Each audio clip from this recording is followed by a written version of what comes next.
ठीक कर दो। हेलो एवरीवन, द अंशकारी। Now we are going to study about the sedimentary cycle. तो जब हमने बात की थी वाटर साइकिल्स की, तो उसमें हमने देखा कि जो इम्पोर्टेंट स्पेयर था that was the hydrosphere along with the atmosphere along with the biosphere. जब हमने बात की परफेक्ट साइकिल्स की, तो जिसमें गैसियस साइकिल्स थी, उसके अंदर हमने देखा कि जो इम्पोर्टेंट रोल था that was played by the atmosphere and the soil. But now we are going to study about the sedimentary cycles where the important role is played by the soil, by the lithosphere and by the endogenic and exogenic activities, जिसके अंदर हम देखते हैं erosion, erosional agents reverse करती हैं, sedimentation, mountain building, इसके अंदर दो तरीके का, अपायरोजेनिक, ओरोजेनिक। वोल्केनिक एक्टिविटी हमने देखा है अलग अलग तरीके से होती है, caldera, shield volcano, shield volcano, composite, basalt rocks, spreadsheets, biological transport, इसके अंदर हम देखते हैं pollination, excreta of marine birds. So all these components play an important role in the sedimentary cycle. अगर आप बात करें सेडिमेंट्री साइकिल्स की, तो उसमें तीन इंपॉर्टेंट साइकिल्स हमें देखने को मिलती हैं।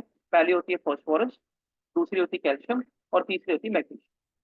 तीनों की जो मूवमेंट है वो सेडिमेंट्री साइकिल के अंदर कैटेगराइज की जाती है। अगर हम बात करें फॉस्फेट साइकिल, तो फॉस्फोरस एक्वेटिक इकोसिस्टम के अंदर आपको मिलता है, वाटर क्वालिटी पता लगती है। इवन फॉस्फोरस आपको क्रॉप्स के अंदर भी, सॉइल्स के अंदर भी, ह्यूमन बॉडी के अंदर भी फॉस्फोरस कंटेंट आपको मिलता है। कार्बन और नाइट्रोजन के अगर अनलाइक हम बात करें, तो एटमोस्फेयर से फॉस्फोरस मेनली आता है लार्ज अमाउंट में एज अ मिनरल।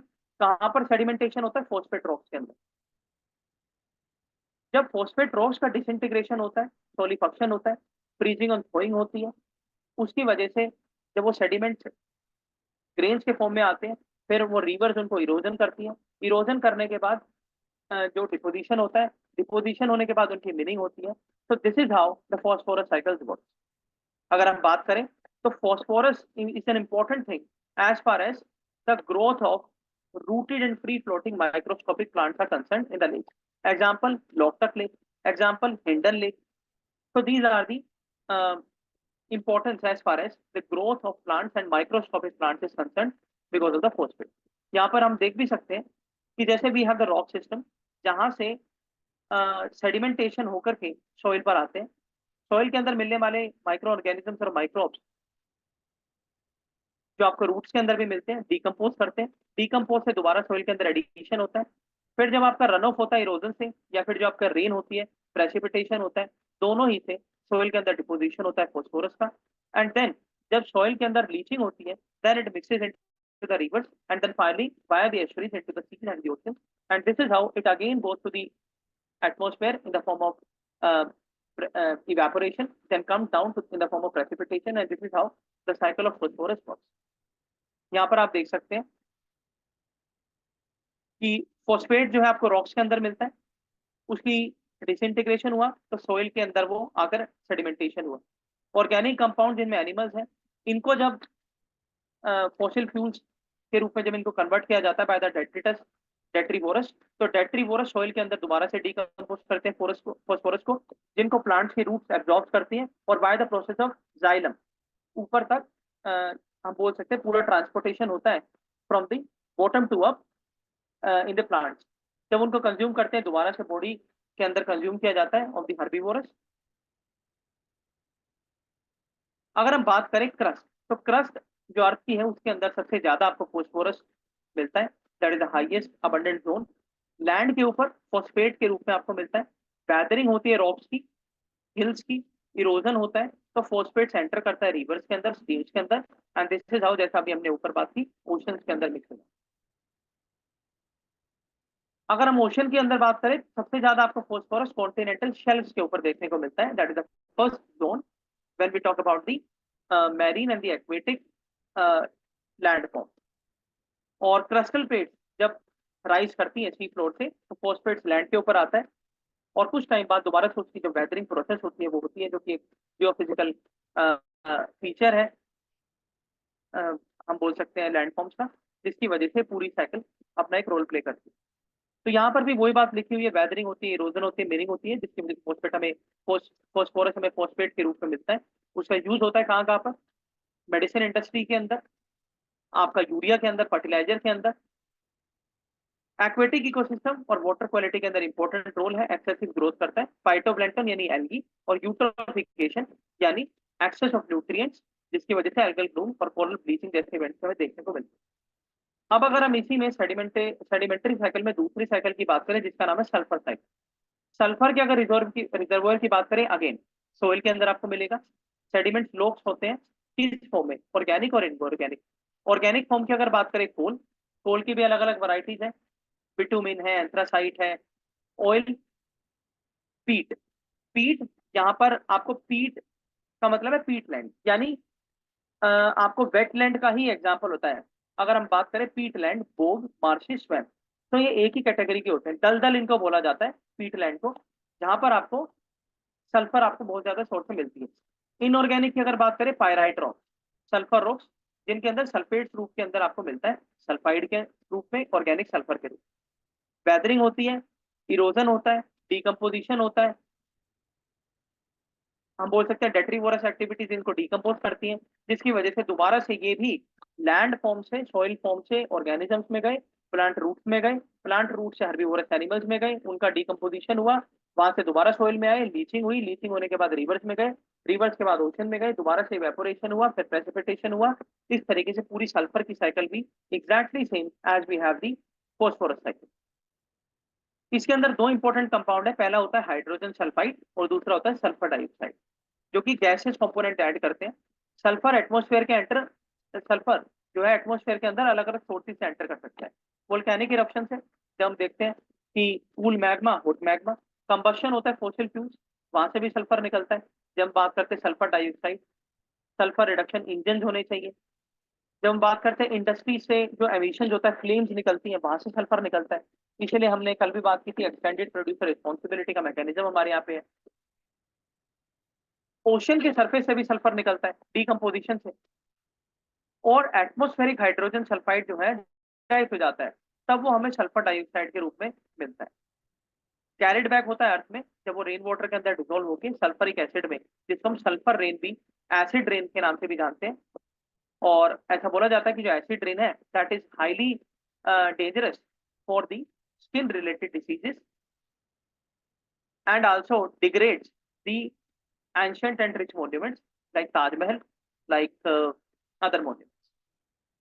अगर हम बात करें स्टेप्स क्या होते हैं सल्फर साइकिल में, तो अगेन यहाँ पर भी वही चीजें बताई गई है, लेकिन one fact we can take from here, that is dimethyl sulphide, जो कि सरफेस ऑफ ओशन से हमें मिलता है और गैसेज रिलीज की जाती है डीकम्पोजिशन के द्वारा। अगर बात करें डी मिथाइल सल्फाइड क्या है, ये एक ऑर्गेनो सल्फर है, यानी ऑर्गेनिक सल्फर है, जो कि डिराइव होता है मैरीन एल्गी से, जिसमें आपकी ब्लू ग्रीन भी है, रेड भी है, प्लांट्स एंड एनिमल्स हैं, जिसमें सी वीड से लेके सी ग्रास, फिश से लेके प्लैंटन से लेके कोरल से लेके आपकी बड़ी बड़ी एक्वेटिक फिशेस, और प्राइमरी सोर्स होता है मैरीन सल्फेट एरोसोल्स के लिए, एसेंशियल न्यूट्रिएंट्स है ऑर्गेनिजम्स के लिए। तो हम बोल सकते हैं dimethyl sulphide plays an important role as far as the nutrient conditions are concerned of the aquatic organisms, especially in the marine sphere. यहाँ पर आप 10 सेकेंड देख भी सकते हैं किस तरीके से सल्फर साइकिल अपना काम करती है। मीनिंग होती है वहां से भी, इंडस्ट्री एमिशन होता है वहां से, फिर जो आपकी रेन हो रही है वहां से आपको सल्फर एसिड के फॉर्म में सल्फाइड देखने को मिल रहा है, वोल्केनिक इरप्शन हो रही है, सल्फेट वाटर के अंदर सोल्यूशन के फॉर्म में मिक्स हो रहा है, फिर उसका रिडक्शन होता है, ऑर्गेनिक डिपोजिशन होता है, डिकम्पोजिशन करते हैं डेट्रीवोरस, जिसकी वजह से वो जिप्सम और Pierre in soil and sediment के फॉर्म में यूज किया जाता है, जिससे सल्फर कंटेंट, अगर हम यहाँ पर बोले तो सोइल के अंदर सल्फर कंटेंट को रिड्यूस करने के लिए दो चीजें यूज की जाती हैं by the farmers, one is gypsum and second is pyrite. यहाँ पर भी वही चीज दिखाई गई है, ओशंस के अंदर होता है डिमिथाइल सल्फाइड। सल्फर डाइऑक्साइड आपको इंडस्ट्रियल प्रोसेस से मिलता है, सल्फर एसिड से मिलता है। अमोनियम सल्फेट की अगर हम बात करें तो वो आपको प्लांट से मिलता है। अमोनियम सल्फेट आपको फोग एंड प्रेसिपिटेशन से मिलता है, जिसका केमिकल नेम भी है NH4 2SO।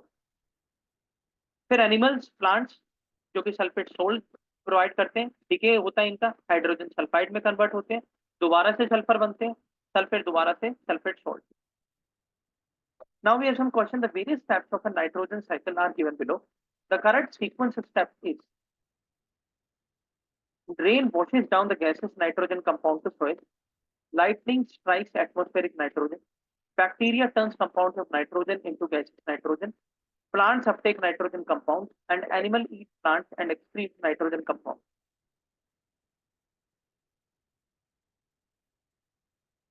तो यहाँ पे अकॉर्डिंग टू मी सबसे पहला तो होना चाहिए कि एक बार ऑप्शंस दिखाओ प्रवेश, क्या हैं सारे?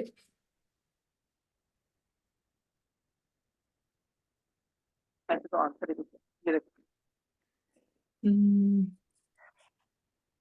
स्टेप्स बताया ना इसमें। हाँ, सीक्वेंस बताना है।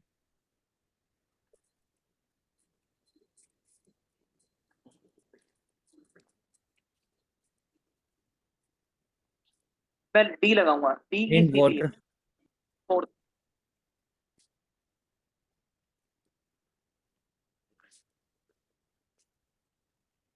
बताओ क्वेश्चन। ए तो नहीं होगा। Animals eat plant and excrete nitrogen compound. B A C D, B A, last दो में से ही होना चाहिए। ए बी और बी ए पहला होना चाहिए दोनों में से, क्योंकि रेन वॉशेस और लाइटनिंग। और फिर लास्ट में अगर बोलेंगे तो plant take up nitrogen compound. C B नहीं, सी हाँ चल तुम बताओ। सी सेकंड लास्ट हो सकता ऑप्शन है। होना चाहिए, सेकंड हो सकता है। ए मार्क करें, ए। मैं बी मार्क करूंगी। ए ठीक है, पहले मैं डी रेन वॉशेस डाउन, उसके बाद लाइटनिंग स्ट्राइक्स। ए ऑप्शन है वन। ना। ऑप्शन एक। ए पहले डी। कैसे हुआ? लाइट। क्योंकि लास्ट में रेन से गिरे तो पहले लास्ट में जो क्या हुआ ना, bacteria turns the compound of nitrogen into the gaseous nitrogen, और नाइट्रोजन गैसियस बन जाएगा, उसके बाद बारिश भी होगा। तो इसका मतलब अगर लास्ट में अगर सी है तो पहला में ए होना चाहिए, तब ना स्टार्ट होगा साइकिल पूरा का पूरा। हाँ। ई और ए शुरू में होना चाहिए और सी लास्ट में होना चाहिए। Which of the following are the nitrogen fixing plant? इसमें चिकपी तो होगा, एक चिकपी होगा। क्लोवर भी होगा। अल्फा भी होगा आई थिंक। ऑप्शंस ये बस दिखाओ। ऑप्शन देखा हम्म बस। आंसर दिख गया है, तो 1 3 4 है। तो तो alfalfa, pea and clover. Spinach spinach. नहीं, अमरनाथ कुछ सुना ही नहीं है, और Kulfa. Consider the following statement with respect to stages of nitrogen cycle. Which one of the following is correct? Nitrification, denitrification, ammonification, assimilation. कौन सी स्टेजेस होती है? नाइट्रिफिकेशन होती है, डीनाइट्रिफिकेशन होती है, एसिमिलेशन नहीं होगा इस केस में। 1 3 4 होना चाहिए। मेरे हिसाब से 1 2 3 तो सारे assimilation. हैं। एसिमिलेशन भी। Which one of the following add carbon dioxide to the carbon cycle on the planet Earth? Volcano से होता है, रेस्पिरेशन से भी होता है, फोटोसिंथेसिस नहीं होगा बस। 1 2 4। ठीक है। 1 2 4. Which of the following add carbon dioxide? वही है। वही है। In case of which of the following biogeochemical cycle, the weathering of rocks is main source of release of nutrients to enter? वही फॉस्फोरस जो कवर किया और अभी। Sedimentary. तो यहाँ पे देख रहे थे अटेम्प्ट क्या है जिससे सोइल एनरिच होती है। 82,000 हेक्टेयर है मैंगो कैशू प्लांटेशन का आंध्र प्रदेश में, जहाँ पर लेग्यूम्स उगाई जा रही है इंटरक्रॉप करके। और कौन कौन सी है? Red gram, green gram, black gram. I think ये पल्सेस के अंदर आती है, रेड ग्राम, ग्रीन ग्राम, ब्लैक ग्राम, और लेग्यूम क्रॉप्स होती है। लेग्यूम कल्टीवेशन की अगर बात करें तो 80% तक ऑर्चर्ड्स के अंदर भी इसको लगाया गया है आंध्र प्रदेश के अंदर। और डेट्रेंट काम करता है, मॉइस्चर रिटेन का काम करता है, सोइल को एनरिच करने का काम करता है। ठीक, तो we are ending here. Thank you so much.